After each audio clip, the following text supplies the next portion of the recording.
Everybody ready? Welcome to the John F. Kennedy Jr. Forum at Harvard's Institute of Politics. Tonight's event is titled Presidential Debates, The Road to the White House.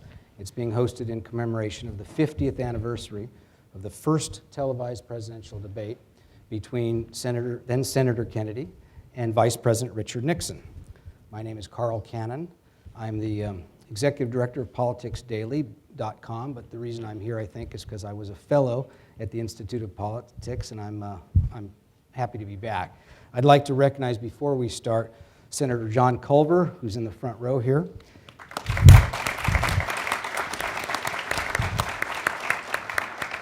Senator Culver, who hails from the great state of Iowa, is the interim director of the Institute of Politics. He was a lifelong friend of Ted Kennedy and a friend of the Kennedy family, and he's been on the board of the IOP since 1975, and he's really a great friend to Harvard and to the Kennedy School and to the Institute of Politics.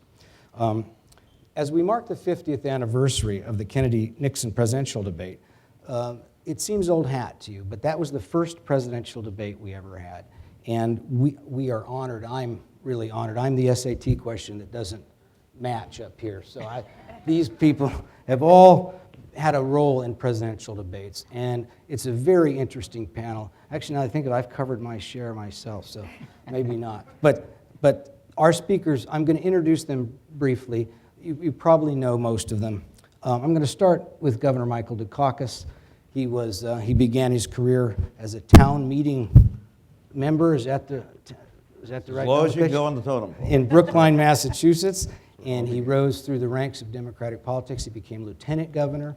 He was governor of Massachusetts. He was such a successful governor that the Democrats nominated him for the presidency in 1988. And he is on this panel, obviously, the only person who's actually participated in a presidential debate. He'll talk about that. On the governor's left is Charles Gibson. Charlie's seen every presidential debate. Everyone. And he's shows you how empty my life is. and he's also covered every presidential campaign for the last 30 years. And Charlie's moderated a presidential debate, I'm sure many of you saw, between George W. Bush, then president, and Senator John Kerry in 2004. And he moderated a debate 2 years ago during the Democratic primary season. Next to Charlie, I'm not doing this in any particular order, but if you'll indulge me, is Andrew Richet. He's a social entrepreneur and founder of the Personal Democracy Forum, which is an annual conference and website about the intersection of politics and technology. He's advised senators and congressmen, and Andrew's going to help us as we look in the past, also look in the future and to see where presidential debates are headed. And then to my immediate left, I'm saving the best for last, is Mike Mccurry. And I've known Michael, like Charlie, he's a Princeton man, but I've known Michael since he started in politics. And Come on, Harvard people, you're supposed to hiss and, at that point. And Michael he's had a long career in Democratic politics, but also he was a spokesman for the State Department. He was spokesman for the White House. Speaking for reporters of my generation, Mike set a standard for openness in dealing with the press and effectiveness for the president. And those are two skills that you really have to negotiate. And he's really the standard by which modern press secretaries are measured. Michael is also co-chairman of the Commission on Presidential Debates. I don't know which hat he'll wear tonight. I'm going to try to get him to wear the hat where he prepped candidates and not the official hat. And to Mike's left is Nicole Wallace. Nicole was director of communications in George W. Bush's White House, and she emulated Mike Mccurry even though she's a Republican, Mike's a Democrat. They're friends, and Nicole also earned a reputation for those of us who covered her as a person who argued within the White House for more openness. Nicole also worked on the Sarah Palin campaign, and if I favor her tonight, it's not because she's the only woman up here or the only Republican, it's because, like me, she's a Californian and she has a degree in journalism. Now, with that, we're going to start. We'll have, as always at the forum, a period of questions. I hope we get in all of your questions. When you get to the questions, and I'll remind you of this, please no speeches. Just make a question and Question ends with a question mark, and identify yourself before you ask your question. But with that, we're going to see a clip from the Kennedy-Nixon debate era, a video clip that will help get us started. This was the signature in the sky of a revolution Americans called television. In 1950, only 4 million homes had television, but by 1960, it reached into 44 million homes. It was September 26, 1960. Congress had made possible direct TV debates by presidential candidates for the first time. WBBM TV in Chicago was chosen as the scene for the first great debate. I just want to see if the position of the lectern is right. Will you take camera 2, please, Roger? In the studio, producer Don Hewitt prepared for the arrival of Nixon and Kennedy. Representatives of the candidates inspected and approved each detail of preparation, down to the shade of gray in the painting of the set.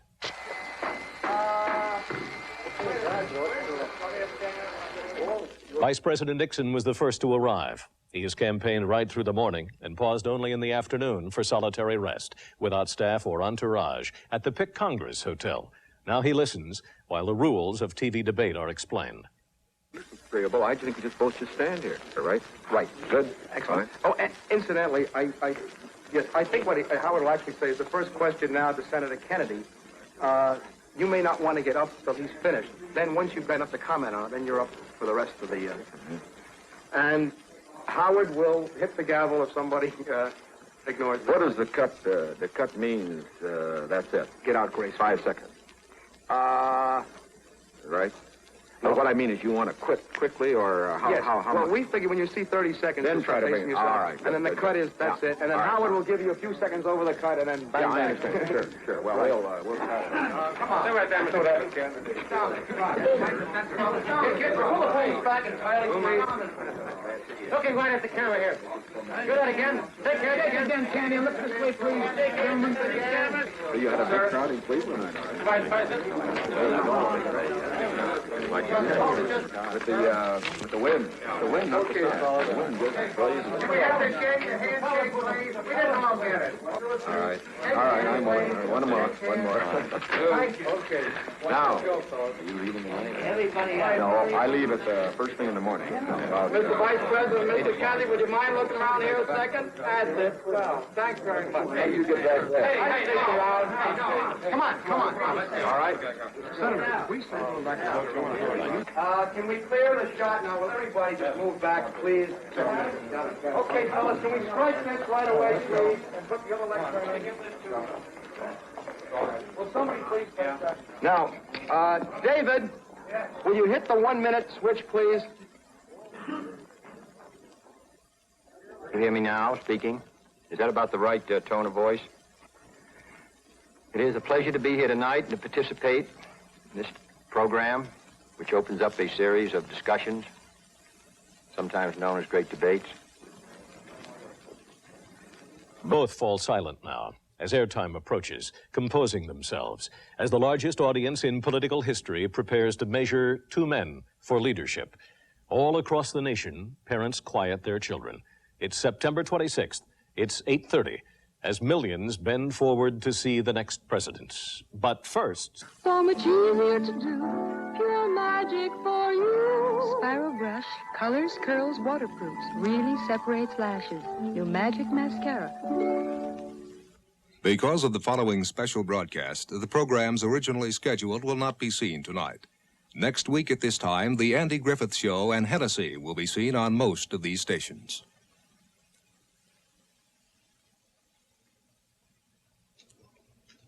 Good evening. The television and radio stations of the United States and their affiliated stations are proud to provide facilities for a discussion of issues in the current political campaign by the two major candidates for the presidency. The candidates need no introduction. The Republican candidate, Vice President Richard M. Nixon, and the Democratic candidate, Senator John F. Kennedy. According to rules set by the candidates themselves, each man shall make an opening statement of approximately 8 minutes duration and a closing statement of approximately 3 minutes duration. In between, the candidates will answer or comment upon answers to questions put by a panel of correspondents. The audience for the first debate is almost too huge to measure. This is the first of 4 TV encounters. Researchers will claim each debate caught the attention of almost 70 million Americans. And now for the first opening statement by Senator John F. Kennedy. Mr. Smith, Mr. Nixon, in the election of 1860, Abraham Lincoln said the question was whether this nation could exist half slave or half free. In the election of 1960, and with the world around us, the question is whether the world will exist half slave or half free, whether it will move in the direction of freedom, in the direction of the road that we are taking, or whether it will move in the direction of slavery. I think it will depend in great measure upon what we do here in the United States, on the kind of society that we build, on the kind of strength that we maintain. The subject of the Chicago debate was domestic affairs. Kennedy spent a relaxing day at the Ambassador East Hotel with his brain trusters, preparing as if for a college exam. Kennedy directs himself not so much to Nixon as to the unseen audiences of the nation. In 1933, Franklin Roosevelt said in his inaugural that this generation of Americans has a rendezvous with destiny. I think our generation of Americans has the same rendezvous. The question now is, can freedom be maintained under the most severe attack it has ever known? I think it can be. And I think in the final analysis, it depends upon what we do here. I think it's time America started moving again. And now the opening statement by Vice President Richard M. Nixon. Nixon, however, in debater's style, addresses himself chiefly to Kennedy. The things that Senator Kennedy has said, many of us can agree with. There is no question but that we cannot discuss our internal affairs in the United States without recognizing that they have a tremendous bearing on our international position. There is no question but that this nation cannot stand still because we are in a deadly competition, a competition not only with the men in the Kremlin, but the men in Peking. We're ahead in this competition, as Senator Kennedy, I think, has implied. But when you're in a race, the only way to stay ahead is to move ahead. And I subscribe completely to the spirit that Senator Kennedy has expressed tonight, the spirit that the United States should move ahead. Where then do we disagree? I think we disagree on the implication of his remarks tonight and on the statements that he has made on many occasions during his campaign to the effect that the United States has been standing still. The Nixon campaign stressed the vice president's superior maturity and experience, but face to face, the two men seemed evenly matched. With this debate, the Nixon claim is shaken. Moreover, ill at ease, under strain, dressed in a suit of gray that blends into the background, Nixon, in this first debate, leaves a disappointing image in the minds of millions of Americans. For years, men and women will argue who won or lost the Chicago debate, but political analysts will agree that the debates were the most important single episode of the campaign. Governor, I'd like to start with you. First of all, do you remember that debate? And then, I do. Did you? Nobody who watched that debate forgets it. Did you ever imagine you yourself would be in a presidential Never. debate? Tell us about what your reaction was seeing that. Well, I think the rap on Kennedy going into the debate was that he was young, inexperienced, and really wasn't up for the job. And the single most important thing that happened in that debate was that when it was over, it was clear that he was certainly the match for Nixon in that respect. And the whole idea that he was somehow too young, too inexperienced, and that kind of thing just went by the boards. Now, that didn't mean that the race was over. I mean, this was a very tough race, as we know. It was a very close finish. But that particular part of it, and the sense that, well, he was 42 and he's pretty young, was he up for this thing, this leadership in the Cold War, which, as you can see from the introduction, so dominated our lives at the time. He really effectively ended that discussion. Let me stay with you for one more question. You just graduated from Harvard Law School that year. I just graduated. Did you get personal inspiration from this? Did it inspire you to go Well, into public those of service? us, I mean, you know, in my own case, there were two people who had a profound influence on me and really propelled me into elective politics. One was a guy named Joe McCarthy, who got me so mad. And I was at Swarthmore at the time that... You're not talking about the baseball manager, then? I'm not talking about the... He had other problems. They had one common problem, but that we'll let go. I mean, poor Joe McCarthy once was so drunk that he walked away from the pitcher's mound. He was going to take a pitcher out. Those were the days when booze and Major League Baseball went hand in hand. But the first time I really started thinking about maybe going to elected politics was during the McCarthy period. And if you think this is tough, you should have been there then. I mean, this was a scary time in American political history. And then, of course, Kennedy was an enormous inspiration to all of us. And one of the reasons he was because he had an extraordinary appeal to young people. I really watched him in action for the first time here at Harvard when I was at law school. And he had come over from a meeting of the Harvard Corporation, where he and Joe Clark, who was the former mayor and then United States Senator from Philadelphia, were members of the Harvard Corporation. He came over to us and said, Joe Clark and I have just been at a meeting of the corporation. We stood in one corner and all the Republicans in the other corner. I mean, the Harvard Corporation was made up almost exclusively of Republicans except for Clark and Kennedy. Came into this group of about 400 Harvard Law School students, said, I'm not going to make a speech, just started asking me questions. And it was one of the most impressive performances I ever saw. And he really had an enormous impact on those of us who were just beginning to come of age politically. And he was a Massachusetts guy, and we had an interesting political situation around here. So, yeah, he was an enormous influence. And in point of fact, after I finished law school and took the bar exam with my friend Paul Bronis, we jumped into his Carmen Ghia. Any of you know what a Carmen Ghia is? Little Volkswagen sports car. Went clear across the country and went there to see, to Los Angeles, to be at the committee. We weren't delegates or any that kind of thing. But I was just beginning to get involved in local politics in Brookline. And we're in the hall when he won the nomination, when the Wyoming delegation finally went for him, and when he came over. John, you remember? And thanked us personally in a kind of informal chat that night. We were there, and it was a great moment. Charlie Gibson, you were in high school when this debate happened. I don't know if this is the reason that you then spent the rest of your professional life in television. Was that an inspiring thing for a future journalist? Well, it was extraordinary. First of all, I grew up in Georgetown, and then Senator Kennedy lived at 33rd and N, and I was at 34th and O, 2 blocks away. As a matter of fact, the guy who lived across the street was a fellow named David Bruce, who was rumored to be the Secretary of State. And I was up doing my homework one night, and the motorcade pulled up in front of our house. And I saw the President-elect of the United States get out of the car and go into David Bruce's house. And I thought, I got a scoop. David Bruce is going to be Secretary of State. Well, as so often is the case in my journalistic career, I was totally wrong. Because the next day he walked out onto his front stoop and named Dean Rusk as his Secretary of State. He'd been going in to tell Bruce that he wasn't going to get the job. But I didn't know that. I was just doing my homework, watching the whole thing transpire.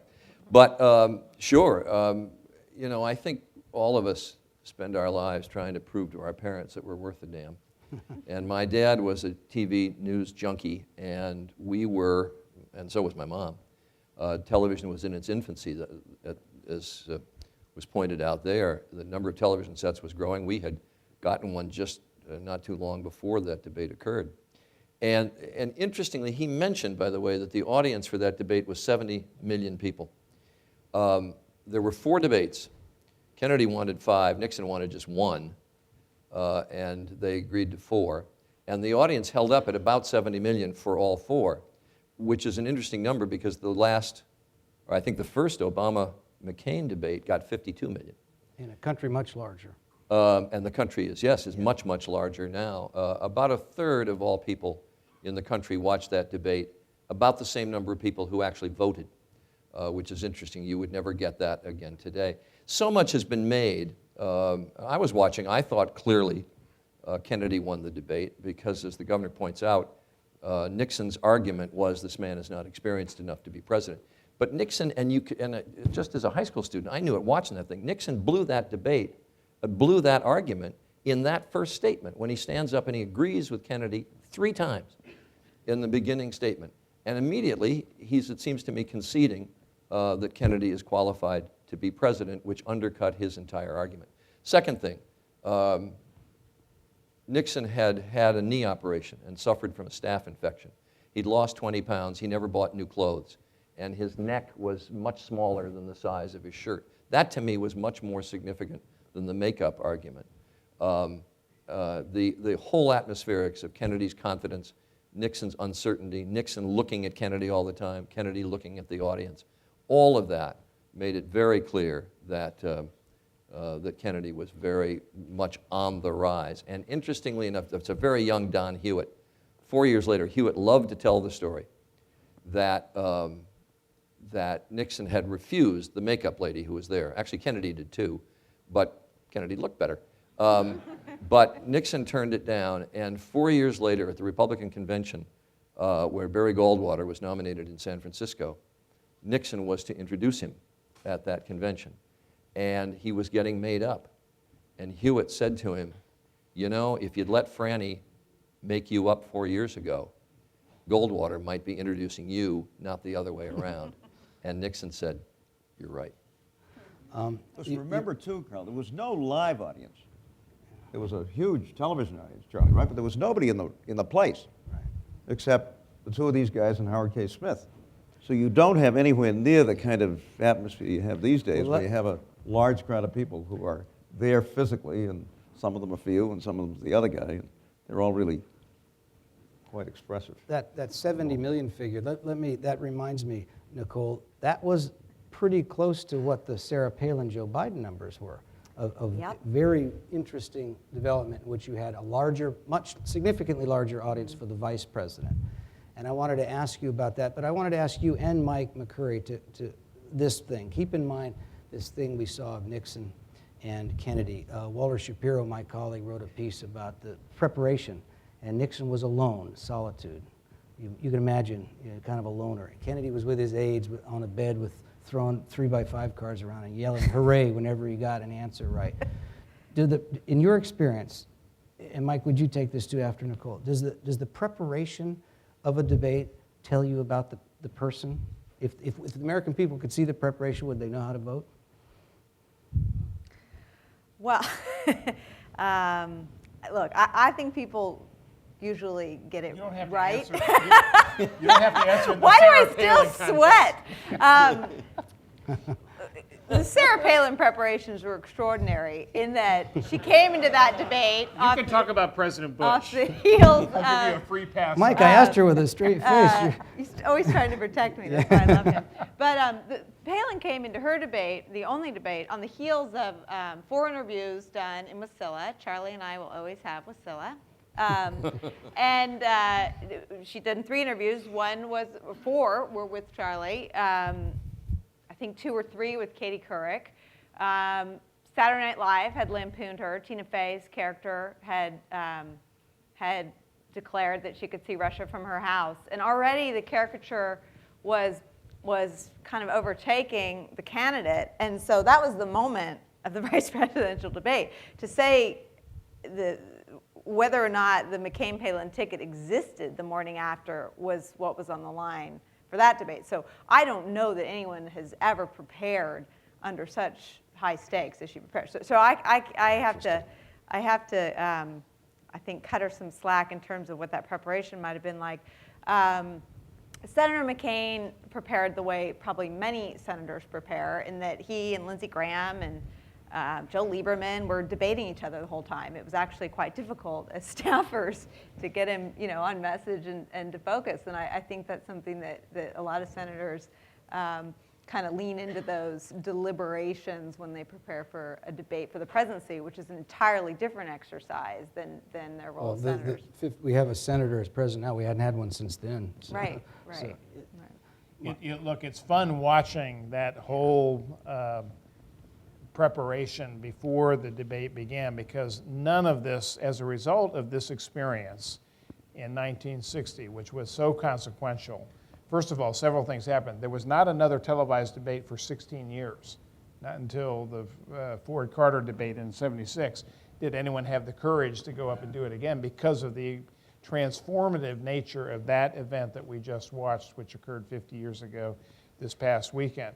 But among many other things, that idea that you would just kind of waltz into the room and start looking around and say, here are the rules, Don Hewitt clearly making up the rules as he was going along there, that is now heavily litigated and negotiated. She and I have been on opposite sides of negotiating what rules would be for presidential debates, and even down to the when is the walkthrough where you get to see the stage for the first time, which is what we witnessed earlier in that clip. That's all heavily litigated now by the campaigns because it is so consequential. Now, yes, we have not reached 70 million people in audience every time, but this is still a fundamentally important moment in our democracy when these candidates get together. And I saw Ted Sorensen write an op-ed piece over the weekend saying, well, they're just controlled press conferences, but not really. I mean, we're moving towards much more interaction.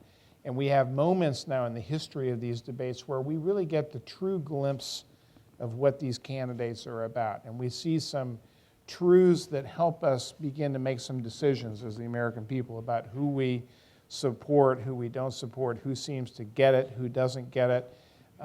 Charlie was right, or actually Governor Dukakis, you said it, the fact that Nixon repeated the key slogan of the Kennedy campaign, we got to get our country moving again, which was what the Kennedy campaign was all about. The fact that he almost repeated that mantra was probably more significant than anything about the theatrics of this moment, because he bought into the central premise that John F. Kennedy was bringing to that campaign. So these are, I'm putting on my hat now as co-chairman of the Presidential Commission on Debates, which I have now. But these are so fundamentally important to the way in which we elect a president, that the fact that the theater of this is interesting, we kind of miss the substance of it sometimes. I think we need to focus on it. And we have fewer and fewer authentic moments and periods where there's any risk for candidates. Debates are still risky. Yeah. And so I think that's, I agree. And that's I think what that's Gerald why. Ford agreed to debate Jimmy Carter because he was way down in the polls, but he made mistakes. I mean, they make mistakes in those debates, and it's hard to get over them. We'll get to that in a minute, but I want to bring Andrew in here. Andrew, this was the technology of 50 years ago. It was cutting edge. It isn't cutting edge now. And I want to ask you, I'm going to have a couple questions for you, but on this round, I just want to ask you, what are you going to be doing 50 years from now or even 2 years from now? Because we have technology we're not using. So the internet has created a massive opportunity for people to participate. They do it with Twitter, or they do it with YouTube, or they do it with blogs. And so the entire political media ecology has changed. I would argue that one of the reasons why we maybe didn't get 70 million people is because the internet has become the TiVo of our time. People know they can watch it later. They don't necessarily have to be there watching it in real time. So the internet now provides an opportunity to break down some of the artificial ways in which we select our candidates. They don't need to be so scripted. They don't need to be so negotiated or litigated, as Mike just said, because the technology can allow everyone to ask questions and vote which questions they want answered. They can also allow the candidates to answer the questions online, not necessarily on television, and then even allow citizens to vote on whether or not the candidates actually answered the question. More importantly, it could open up the process to third-party candidates, which is one of the major reasons why the two parties currently negotiate with each other in order to block out the potential of a third-party candidate coming in to participate in the debates. So the technology offers an economy of abundance. And this technology offered an amazing economy of scarcity at a time when it was the main vehicle for people to find out about the information. But there's a new kid on the block, and it's called the internet and mobile communications, and it's going to change the face of politics and debates. Before the Palin interview, ABC solicited, because it was considered to be a good gimmick, questions on the internet. I got 30,000 questions. And they were about 25,000 people who were spring-loaded in the pissed-off position. It was amazing to me, the vitriol that was in those questions. Or, this is the greatest thing since sliced bread, and so you should ask her, how have you obtained this wonderful? The majority, 99.9% of the questions were, with all due respect, worthless. Yes, but that's the same as on blogs today. If you look at comments on blog threads, very often there's vitriol there as well. And the problem is that we don't have really great tools for filtering comments. We haven't yet established ways in which we can elevate the best questions. But the technology exists today to allow for people to actually vote on the question that they think is the most relevant. And the community of people who look at those questions often can also vote them down, can vote down questions. I should maybe be more specific. There's a platform that, the reason I'm invited here today is because I run a platform called 10questions.com, which we started in the 2008 presidential campaign, which basically allowed citizens to vote questions up, present questions either video or text, and vote them up or down. And they gave people 6 weeks to do that. And after the 6-week period, the top 10 questions were given to the primary candidates, both Republicans and Democrats. And the candidates were given 4 weeks to respond. They could take as long or as short as they want to answer the question. The same way they make decisions as president, they could ask their advisors. They could think about it. We wouldn't necessarily have to choose our president based on their ability to answer a question in 60 or 90 seconds. And after they were finished, the citizens could vote again on whether or not the candidates actually answered the question, which is the accountability point. Andrew, I've known Mike long enough. He's fidgeting, so he Please. Let me jump in, and I want to correct one piece of information, but then also pose a question to you, if you don't mind. Not at all. The Commission on Presidential Debates is nonpartisan. Now, it is a creature of two heroic guys, Paul Kirk, former chairman of the Democratic Party, Frank Fahrenkopf, former chairman of the Republican Party, who said, look, we have to have a structured, institutionalized way in which we have these presidential debates for exactly the reason that it was possible, and the young people here won't remember this, for presidential candidates to say, maybe I won't debate if it's not in my interest politically. And there used to be a lot of debates about debates that would occur. So what's happened is these debates have been institutionalized, but by no means are third parties excluded. Here's the criteria. You've got to demonstrate that you've got the capacity to win an electoral college majority, and you also have to demonstrate that you've got at least 15% support in the country. That's been the general threshold. That's why Ross Perot has been included in a debate. If you remember, I'm old enough to remember the first debates with President Clinton, George Bush in 1992, and Ross Perot was there too. So a third-party candidate could demonstrate sufficient support to be participating, and that's fine. But here's my question. The internet is a vibrant, robust, wonderful, interactive place where lots of different ideas can surface. There have been experiments with how the internet can be interactive in debates, and during the primary season in 2008, we had some of them. Some of them were very successful, and they allowed the public to actually generate questions that came up from below, from the grassroots, and got into the debate. But some of it was hokey, snowmen asking questions of presidential candidates. I don't foresee a time in which we're going to have major presidential debates in which we make it so democratized that we allow anybody to just sort of lift up their questions. So my question to you is, how can we take this great tool, which is the internet, and bring it into this process in a way that respects the dignity of a process that the American people now rely on? They rely on seeing these debates, and they rely on a dignified, appropriate forum that frankly the internet can't always replicate or offer help. So I agree with you that they are very powerful tools for giving people a glimpse of how candidates perform and who they are. But our goal of our democracy is to create an engaged citizenry. And the technology is still very brand new as it relates to the internet. The first iteration of that was CNN choosing questions that were sent on the internet. Many people didn't, my parents, for example, don't know how to create a YouTube video question and couldn't participate. But since then, a lot of things have changed.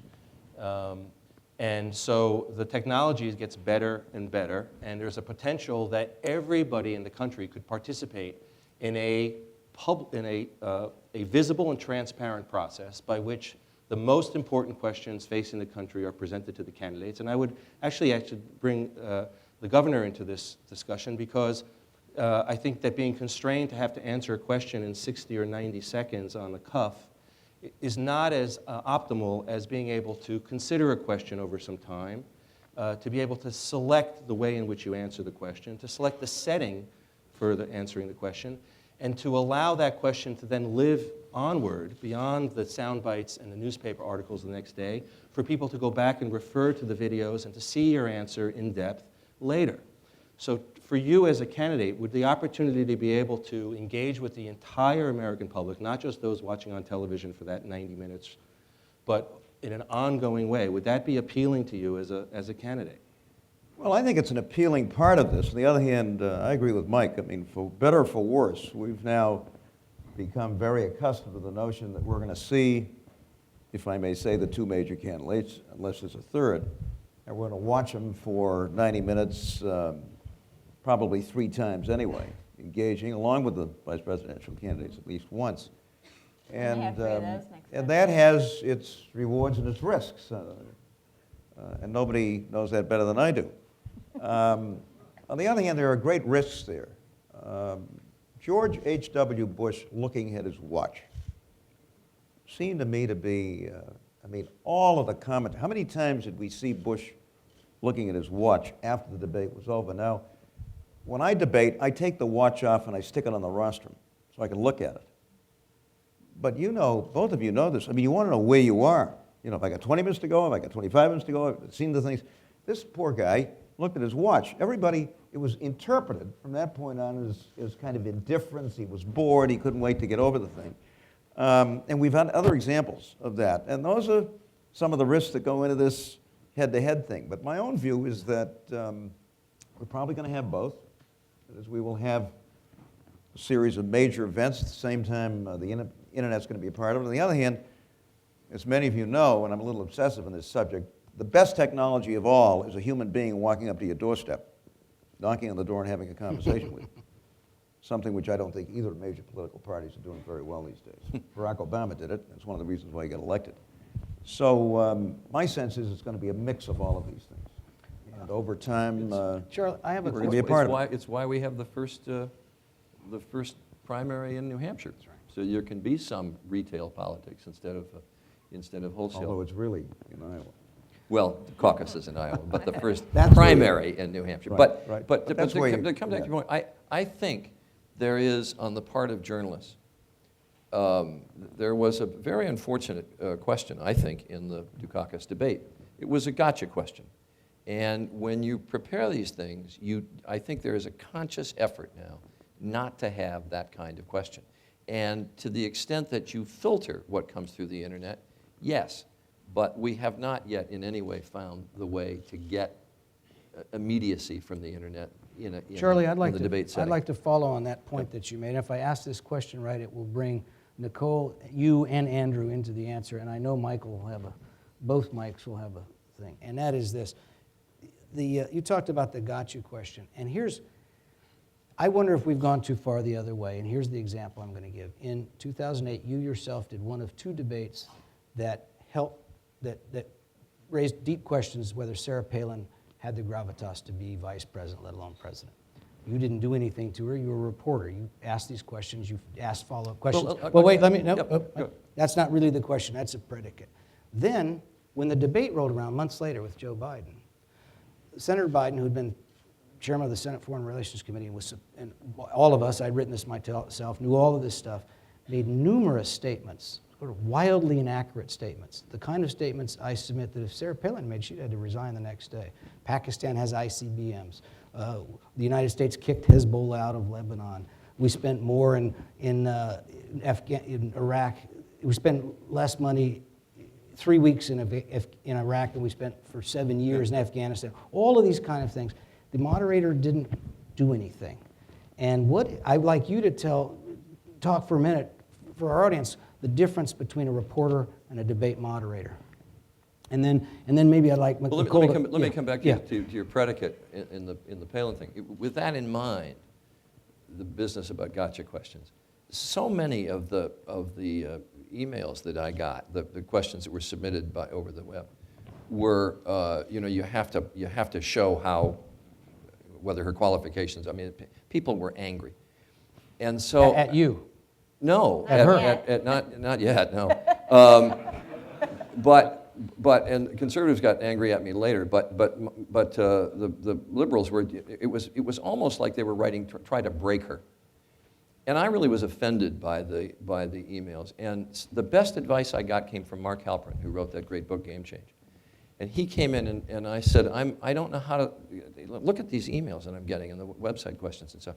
What do I do? And he said, don't prepare an interview for Sarah Palin. Prepare an interview for Joe Biden. And ask Sarah Palin the questions that you would ask Joe Biden. I thought that was the best piece of advice I could have gotten, and so that's what I tried to do. Because that shied you away from what I thought could be interpreted as gotcha questions. Now, difference between moderator and reporter, I don't think there is a lot of difference. You are the critical thing. David Brinkley used to say there is no such thing as objectivity, or as subject.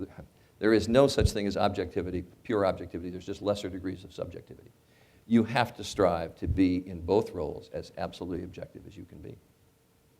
Well, should Biden have been called on it in real time by the moderator in his debate? Nicole, what do you think? What were you going to say? There are plenty of people who are fact-checking. If you feel there is a follow-up question that needs to be asked, you should ask it. But you don't say, Senator, you're wrong on that point, or whatever.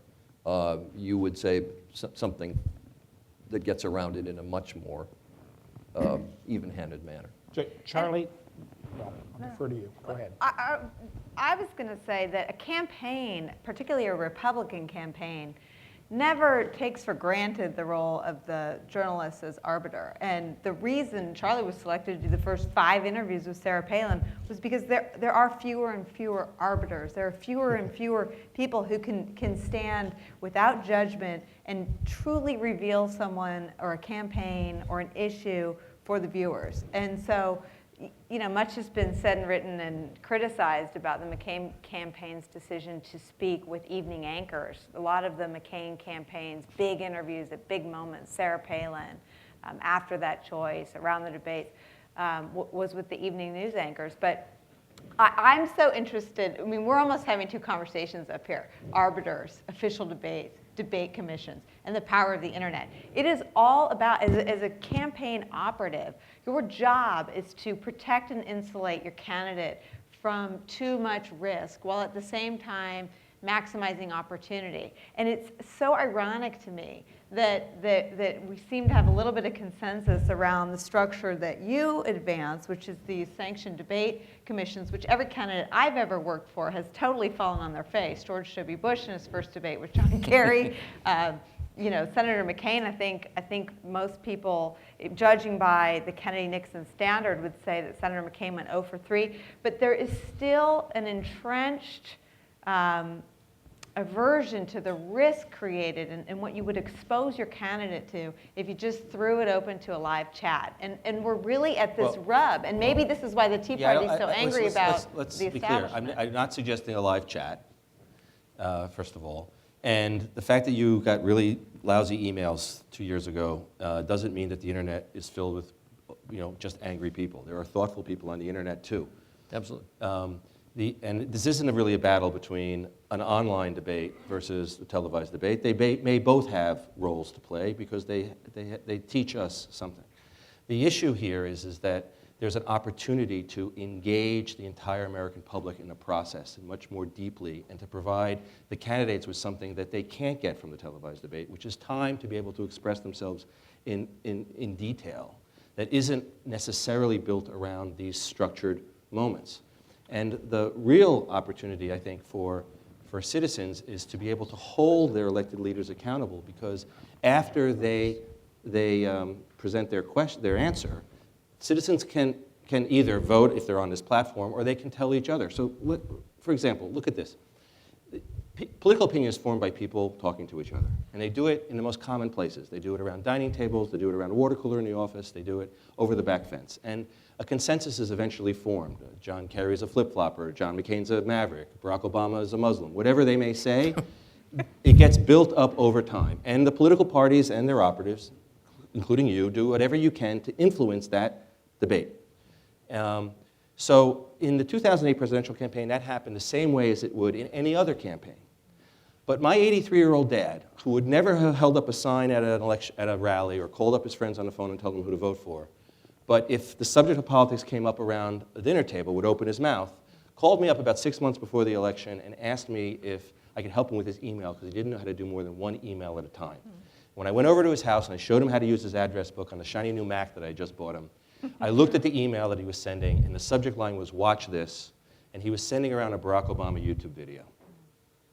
And my father became a 21st century political pamphleteer and didn't even know it. There were 1.5 billion views of online video in the 2008 presidential campaign that mentioned Obama or McCain in the title. Only 1 out of 10 of those views were views of videos that were produced by the candidates or the parties themselves. So 9 out of 10 videos that were watched during the campaign were actually videos produced by people trying to influence each other. When Howard Dean, and I'll finish here, when Howard Dean ran and lost, many people said the internet couldn't elect anyone, or won't elect anyone. Well, George Allen was unelected by the internet with the macaca moment in 2006. And the candidate that understands that this technology allows them to relate, to validate their opponents, to connect with their citizens is going to have a huge advantage over the candidate that's strictly going to stick to television, sound bites, newspapers, and scarcity media. So we have a shift in the dynamics. That's what we're talking about. But it can't shift all the way. And here is my point. There will be 3 times, if we are lucky, that the major party candidates will come together. And I don't say it's just 2. It may be 2, 3. Who knows what's going to happen in 2012. But at that moment, then going back to what Charlie says, we need a moderator who will encourage the candidates to debate. And that is what is fascinating and revealing, is when they actually get away from their sound bites and their scripts and their prepared moments, and they actually look at each other eye to eye. And you know, look, I'll tell you a story. In 1996, my job when I worked at the White House for President Clinton was to play Jim Lehrer in the debate preparation. And I got it all wrong because I prepared a lot of gotcha questions, and I was very clever, and I wanted to show all my other colleagues how smart I was. And instead, I should have done what Jim did, which was, well, what do you think of that, Senator Dole? Well, President Clinton, what do you think of that? I mean, he asked the most simple questions to try to get them to engage with each other. Now, Andrew, that's what we know. We know from research that we've done at the commission, people want to see these candidates actually get off their scripts and debate each other. And they want to get the moderator out of the way. They want to get, they want to get the vox populi. Charlie, hold it. We're not going to get the moderator out of the way tonight because I've been getting signals for about 15 minutes. Just one quick, there's the third paradigm. There's the third paradigm. That we need to get this. Which is what Senator McCain suggested, which is that you just have the 2 candidates go around week after week and debate one another. No moderator, no questions from the just have them talk to one another. Well, it's the third model that you could adopt. We have tried to move the structure of these ritualized debates in that direction so that there's more interaction to get people away from 30-second, 60-second. The problem is, putting on my other hat, is campaign operatives, we know we don't like that uncertainty. We fought for 2 weeks about when the light would go on. We don't like the risk. All right, listen, we're gonna stop now for 1 minute. Charlie actually made a wonderful point. Barry Goldwater and John F. Kennedy, who were friends, veterans, talked about doing exactly what they were going to do in 1964. Tragically, Jack Kennedy didn't live to run for re-election. He was heavily favored in the polls. But for those of you who don't know the story, they talked themselves, without any staffers, about going around, no moderators, just debating like the Lincoln Douglas debates. And wouldn't that have been a rich and wonderful thing? Well, we would say Oxford style. Yes. Oxford style. Yeah, well, okay. Well, I went to a state university. I would say like the Lincoln Douglas debates. Anyway, with that, I'm sorry, I don't mean to be impolite. I've been getting signals from the great Noelia Rodriguez, who runs this outfit, that I have to open this up, and I'm happy to open it up. So there are microphones here. You need to go to the microphone. You need to think in your mind before you get to the microphone that you're going to identify yourself. That's the Institute of Politics style, and you're going to actually ask a question, not give a speech like we've been giving. So, we're now open for business. Yes? My name's Louis. Okay, go ahead. Hello? Yep. Okay, my name's Louis Navi. I'm a junior at the college. With the birth of the internet and the kind of like the distance that you put yourself from the candidate, if I write to my local government or to my national government, I get a scripted letter. You can just tell, oh, God, it's scripted. You could tell, some assistant wrote it. Barely my senator, my representative is going to read it. Back to the grassroots. This is all beautiful in the sense that we're connecting many people. But at the same time, aren't we disconnecting people from their reality of who their candidate is, of what they truly stand for? Like former governor stated that Obama got elected because of knocking on the doors. Are we going towards something that maybe the disconnection with the connection of the internet is really just providing a comfort zone of the candidate, knowing that their risk, creating a really comfort zone, and ultimately disconnecting from the grassroots and from the constituency?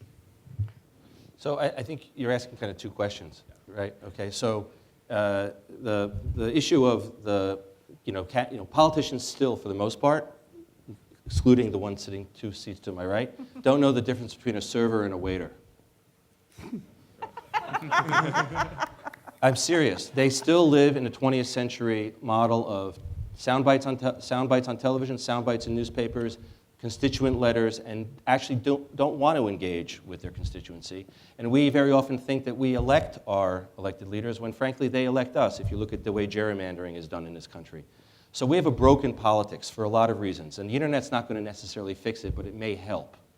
The candidate who understands that this technology allows them to engage and validate their citizenry in a process of discussing the issues and knows how to use this technology has a lot to gain. Barack Obama learned how to actually be a media organization that delivered massive amounts of media and knew that his supporters would spread it for him. The question one of the biggest potential malpractice lawsuits we could have in politics is the squandering of the 13 million people list that he had when he was elected and the stopping of engagement with those people after he became president. So it's not going to happen instantly, but a candidate or a party that really wants to engage can use these tools, and citizens who want to engage can use these tools as well. Sarah Palin is using these tools absolutely. more expertly than any politician on the national stage. She tweets. That's right. She communicates with. Wait, does she actually tweet, She or actually she tweets, has an typos assistant and all. tweeting? You think a 'cause staffer made that's up where the reality graffiti? comes Look at Cory in. Booker. Look at Cory Booker in Newark. He's got 1.5 million followers. He uses it. He responds to them by direct message. He leads them with Twitter. There's a new era here where people who are in office are starting to use these tools to break that model that you just described. Up here. Hello, my name's Samuel Coffin, and I'm a freshman at the college. My question was directed not necessarily at the general presidential election debates, but more towards the primary debates. If I recall correctly, during 2008, we had debates running up all the way into the summer of 2007 with, it seemed, every candidate who had even considered perhaps running for the respective party. Do you feel that in general this is oversaturation of, I guess, just debate after debate after debate, or do you think it really helps the public interest in having as many candidates as possible with as many debates as possible? Look, I have worked for a lot of candidates running for president. Most of them have lost. So I've participated in a lot of primary debates on the Democratic Party side, and they frankly are more like the Star Wars bar scene most of the time. So there's a difference, there's a qualitative difference between the primary debates in which people are trying to get traction and identify constituencies and mobilize sources of support in their party. And some of what we've been talking about tonight in the 50th anniversary that we honor tonight, a presidential debate. I think there is a gravitas that goes with the presidential debate when we've got nominated candidates and or third-party candidates or other candidates who are, competitive, that really requires a different format, a different structure, a different quality than what we do in the primaries. In the primaries, I think we ought to let 1,000 flowers bloom as we did in 2008. Some of it was junk, and some of it was silly, and some of it was really insightful. And I think that we ought to let experimentation happen. And in any event, it's going to happen. We had, in 1988, on the Democratic side, we had 45 different debates. Right. I made 39 of them. I actually flew to the Mexican border for one of them. So that's the down in secret. Brownsville or whatever. And you're going to have them because people want to hear you. The party base in particular wants to get a sense of who are these people? What are they? I mean, they don't know us. I was at 1 in the polls, maybe half of 1% when I started. And so as a candidate, you want those kinds of opportunities. So you're going to have a lot of those, and they're valuable. They're an important part of the process. As Mike says, they're not the presidential debates, capital P, capital D. Those are different, and they can get a much larger audience and have a great deal of weight. Up here on the balcony. Hello, my name is Katie Peters. I'm a master's student here at the Kennedy School and a member of its Government 2.0 caucus. So while I appreciate the value of door-to-door canvassing and have certainly done my share for Claire McCaskill from my home state of Missouri, I now also follow her Twitter feed. I think that social networking can be as valuable an individual outreach as door-to-door contact in some ways. I think that both parties have done a great job of learning to use the internet to organize their own parties and their own bases, but it feels a lot like preaching to the choir. And Nico Mele, starting his course on organizing, likes to show his map of the internet, where inbound and outbound links leave really diverse groups of political opinion. How do each of you see maybe reaching out to more moderates, reaching out to the middle, and really using the internet to foster a common dialogue again, rather than each side speaking only to its own? Nicole, why don't you take this? Well, I think that this is the moment where the internet, political thought and debate on the internet is either going to go the way of MSNBC and Fox News, where it's going to totally separate out. I mean, cable news, there's very little that both parties would watch. You almost mention the names of some hosts, and if you're on the right, you've never heard of them. If they're on, I mean, other than throwing shoes at the TV when they're on. So I think this is such an interesting moment to be working in this area, because we'll look back in a few years, and this will be the moment when I think the internet either became that safe place for people that, and maybe it'll happen around issues. I mean, there's some interesting things happening around gay marriage, where people on the right and the left, because of the Boyes-Olson case, are coming together around issues. And so maybe the internet will foster more bipartisan communities around issues, so that we're not all riled up about our primary candidate and whatnot. I don't know. Look, the internet is a network of networks, and how you assemble them and aggregate them is the interesting proposition, because if you're a candidate for office, you got to get to 50%, and you cannot go to your individual disaggregated audience and get your slice and talk to them individually and do anything with that if you can't assemble them around some larger proposition that creates an argument that wins a majority in an election. So I think that's the challenge for the candidates. The candidates have to figure out, how do we take all these networks that are available on the social media and aggregate them into something that represents a movement? And that's the challenge on the political side. I think Andrew is right that the technology creates the opportunity to do that virtually in a way we've never seen before. It's Governor Dukakis is right.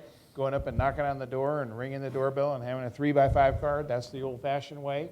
We're old enough to remember how to do that. But the new way is to do that virtually. And that's exactly what you're opening up. How many people here on Twitter? How many people here on Facebook? And if you had a political candidate actually engage with you on Twitter or on Facebook, where you actually knew it was him or her in their own voice, would that impress you? Oh, yeah. Look, but that, Andrew, let's be honest. To win an election, in 2008, only 57% of those who voted were under age 50.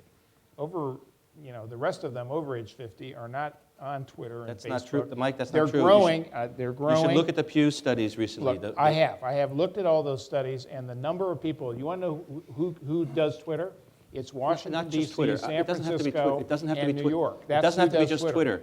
It's not just Twitter. It's Facebook. Gentlemen, just hold on. Right. Just hold on. I have other students I need to call. Let's not oversell we are. We're here on the 50th anniversary of the first televised presidential and debate television is still important. between John F. Kennedy and Vice President Richard Nixon. And I'm about to call on this young man.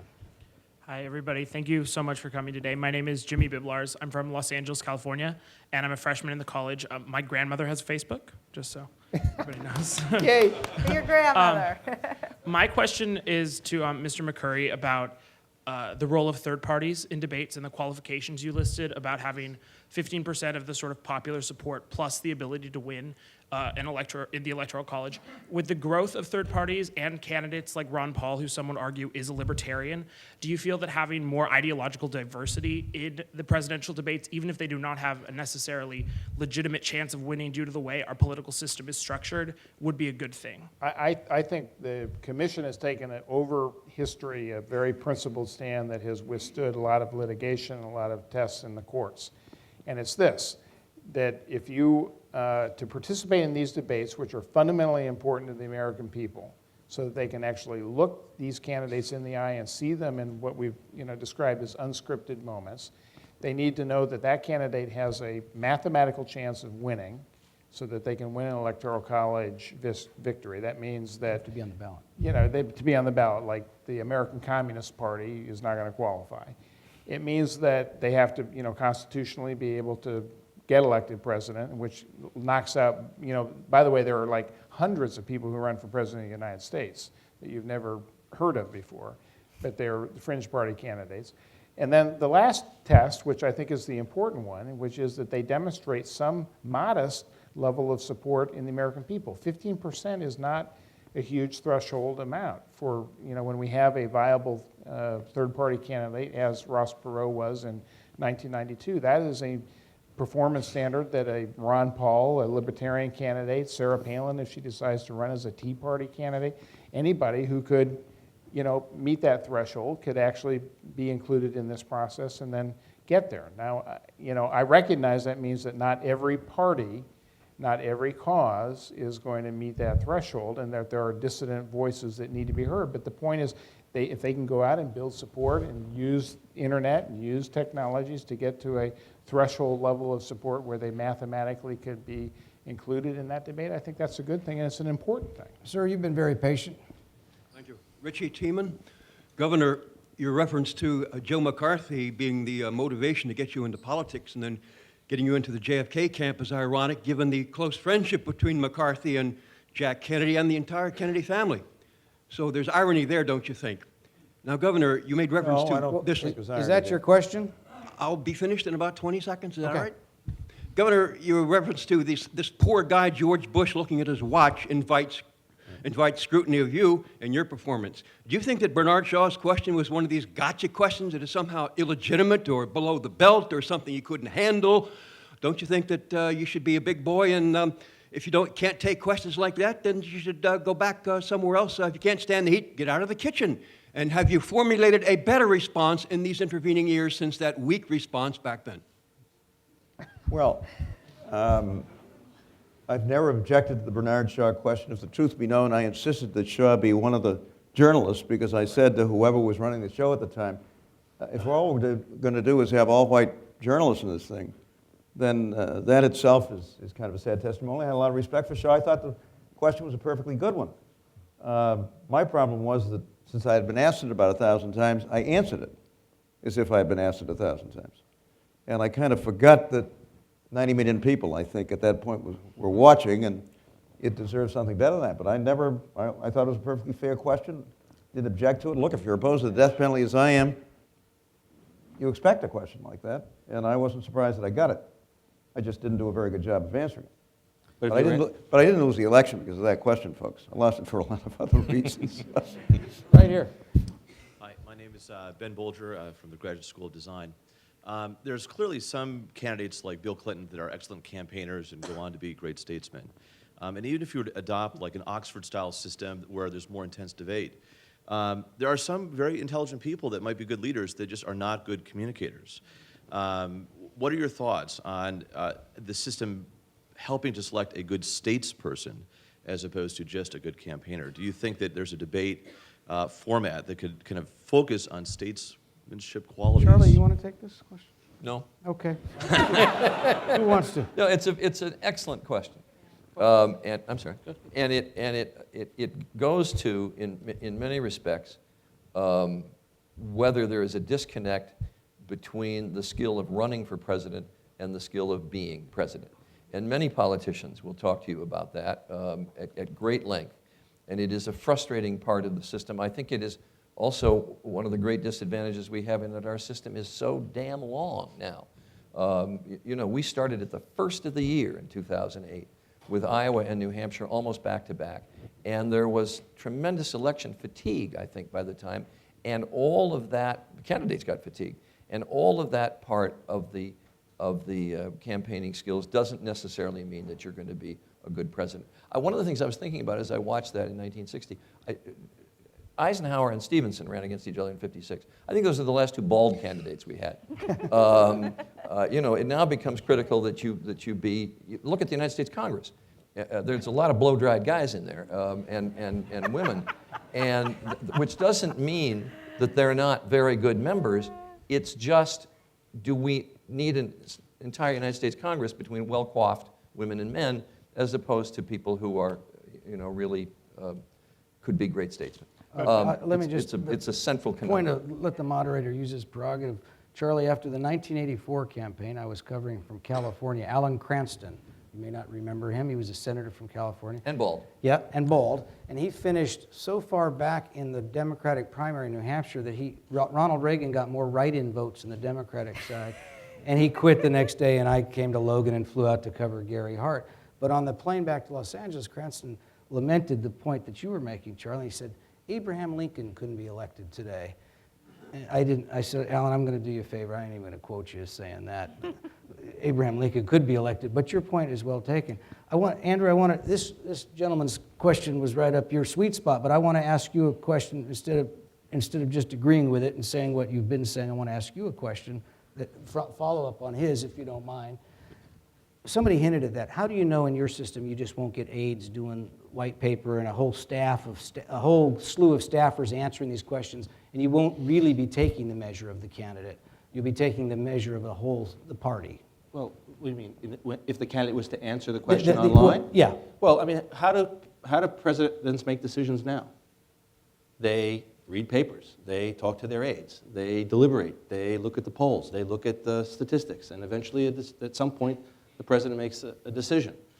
They can answer in the same way. I mean, yes, I think Mike is right that there is something fundamental we learn through the process of the televised debates. But unfortunately, in our modern era, connected era, there's something maybe a little too artificial about it as well. There isn't particularly a great deal of transparency about the way in which the commission is formed or where it gets its money, or what are the criteria are about that 15% and whether they can get elected or not. Who makes that decision? Yeah, How subjective? So but we're talking about something else. But on the internet, take the measure of the candidate. We saw this. The American people looked at Jack Kennedy, Andrew, and they saw this guy could be president. I think that's something you wouldn't want to take away from the voters. No, but I think that 8 million people watched the Obama speech on race done in Philadelphia that was not shown on television. It was shown on the internet. And they took a measure of somebody at a time that it was in crisis. And so the internet can also, it's not the internet itself, it's the ability to be able to communicate with a new medium.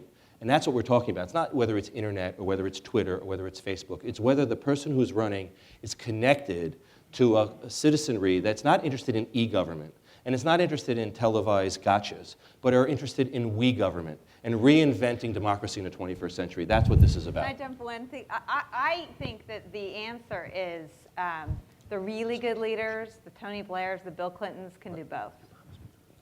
Thank you. Up here.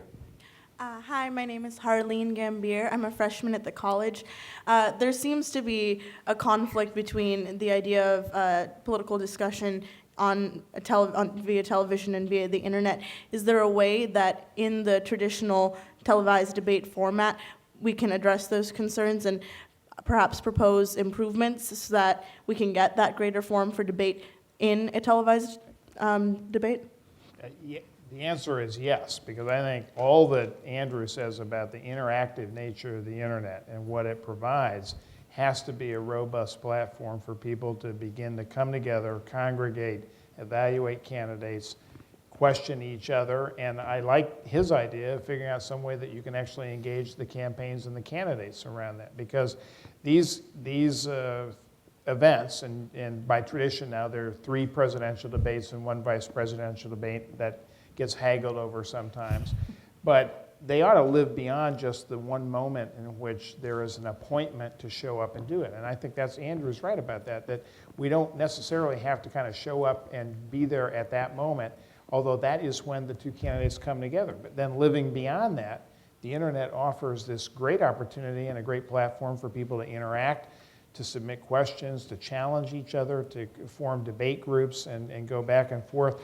And I think that's very important. That's exactly what we want to do. And by the way, Andrew, who pays for this now is the networks. The networks, and that's a problem, because how many networks are we going to have in 2012? And you know, the rest of it is the communities that support it. The schools, the universities, and the communities that sponsor the debates. There's nothing, it's entirely transparent how this commission works and who's on it and how they do the work. It's all about just giving the American people a chance. If I were running for political office today, and the democracy is safe, I never will, but I would go on every single day and do a chat, and sit and type the answers myself. I think it's a great opportunity for politicians to communicate directly. Well, you know, President Obama has done that, by the way, folks, and it hasn't been all that great. Well, except Sarah Mike, Palin does it. Mike, It gets left. but All right, frankly, all right, hold on. We've got 2 more questions. It wasn't structured very well. The people at the microphones are going to get them. You're going to get the penultimate question, and you're going to get the last question. So stay where you are. Go ahead. Hi, my name is Michael Cheyenne. I'm a freshman at the college, and thank you again, panelists, for being here to talk to us. My question is for Mr. Gibson. Seeing as how you were the first mainstream reporter to interview Sarah Palin, and keeping in mind that you asked her the same questions that you would have to Joe Biden, what was your first impression of her qualifications for the role of the vice president? Nicole, you can rebut. Remember, whatever you say is going to be on the internet instantly.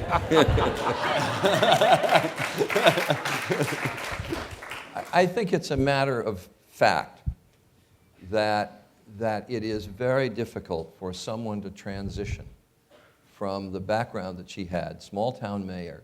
One of the things that absolutely knocked me out walking around with Scylla, with her, was she knew every single one of the people at the local high school, the policemen, their problems, whatever.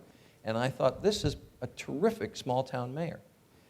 Then she becomes governor of a very small state, which is not contiguous. I mean, I don't mean to upset Alaskans. It's a great state, beautiful place, but it's not contiguous to the United States. She had not spent a lot of time in the 48, and it just occurred to me it's very difficult to make that transition into the national stage.